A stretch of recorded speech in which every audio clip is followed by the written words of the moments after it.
عثمان خیل بعضې داسې دي چې هغې خپل شناخت پټوي نه ښکاره کوي. ډېره د افسوس مقام هم دی، د شرم مقام هم دی.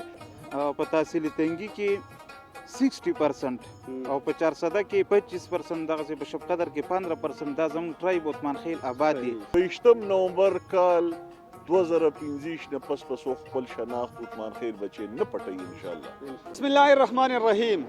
دا خیبر ترجمان ټلویزیون قدرمنو کتونکو السلام علیکم. سنگرخان ما او دا وخت موجود یم په 400 کې په غنی خان روډ باندې. دلته کې بنن د عثمان خیل کلتوري ماښام په موقع باندې د عثمان خیلو سپیشلی مشران راټولیږي، کشران به هم راځي. دلته کې بنن په دې پروګرام کې بعد عثمان خیلو په تاریخ باندې خبرې کیږي، د دوی تاریخي خدمات څه دي او بیا دا خواره چرته کې دي، په پاکستان کې چرته کې دي، د پاکستان نه بهر په کومو ملکونو کې دي او بیا د دې کلتور ثقافت څه دی.